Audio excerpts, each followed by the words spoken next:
అందరికీ నమస్తే అండి. చంద్రబాబు నాయుడు గారు గతంలో 2014 నుంచి 19లో సీఎంగా ఉన్నప్పుడు ఒక పిలుపునిచ్చారు. అలాగే నిన్న కోనసీమ జిల్లాలోని వానపల్లిలో జరిగిన మీటింగ్లో కూడా ఒక పిలుపునిచ్చారు. ఆయన ఏమంటారంటే పిల్లల్ని కనమని చెప్తున్నారు. పిల్లల్ని కనండి అని చెప్తున్నారు.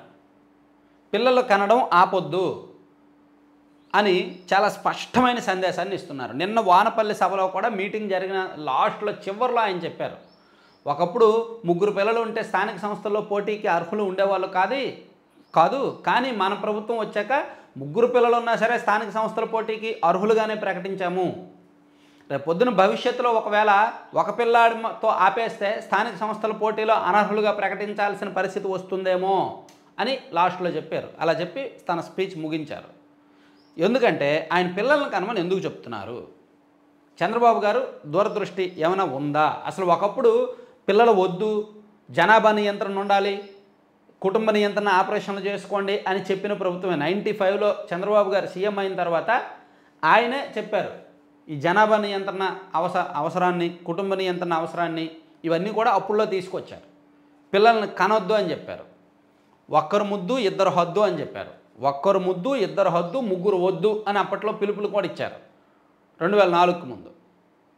కానీ ఇప్పుడు కనండి, ముగ్గురినైనా కనండి, నో ప్రాబ్లం, కానీ ఒక్కరితో ఆపొద్దు, ఇద్దరిని ముగ్గురిని కనండి అని చెప్తున్నారు. ఎందుకు ఈ పరిస్థితి వచ్చింది అనేది మనం ఒకసారి చూస్తే, మీరు ఫెర్టిలిటీ రేట్ అంటారు, అంటే సంతానోత్పత్తి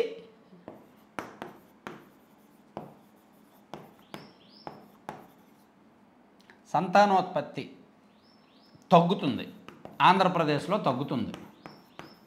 జాతీయ స్థాయిలో చూస్తే జాతీయ స్థాయిలో 2.1 ఉంటే మన ఆంధ్రప్రదేశ్లో 1.7 ఉందంట.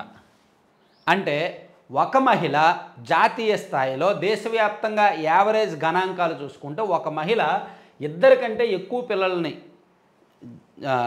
భర్త ఇస్తుంటే మన ఆంధ్రప్రదేశ్లో మాత్రం బిలో 2 కిడ్స్ ఉంటున్నారనమాట. దీన్ని ఫెర్టిలిటీ రేట్ అంటారు. మీరు గూగుల్లో చూస్తే అర్థమవుద్ది.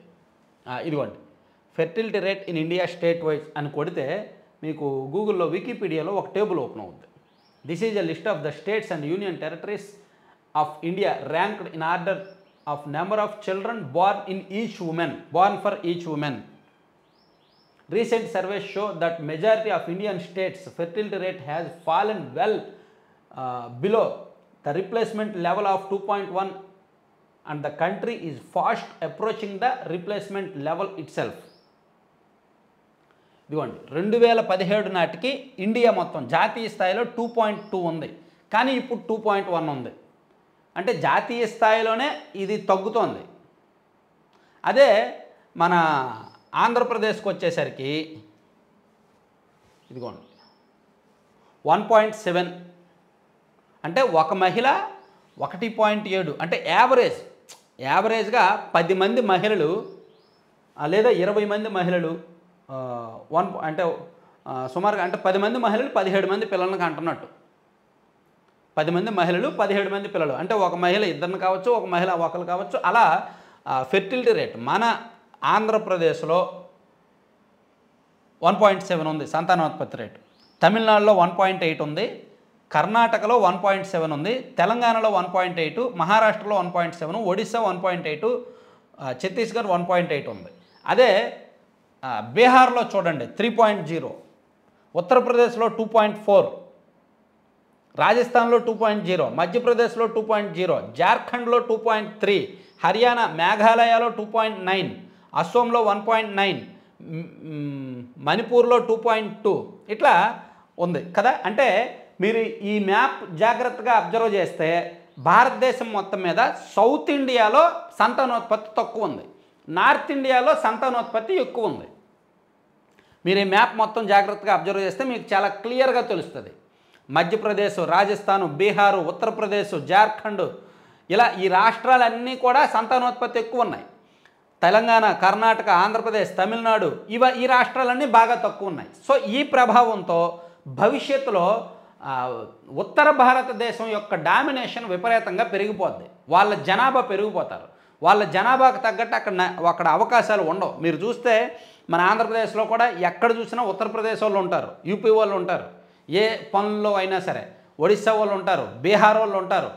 పానీపూరి బండి దగ్గర నుంచి, టిఫిన్ బండి దగ్గర నుంచి, తర్వాత ఒక బాత్రూమ్ మనకు సులభ కాంప్లెక్స్లు ఉంటాయి సింపుల్గా చెప్పుకోవాలంటే, అక్కడ బయట ఉండే కాపలాకు ఉండే వ్యక్తి ఏ యూపీ ఓడో, బీహార్ ఓడో, ఒడిశా ఓడో ఉంటారు. కావాలంటే చూడండి.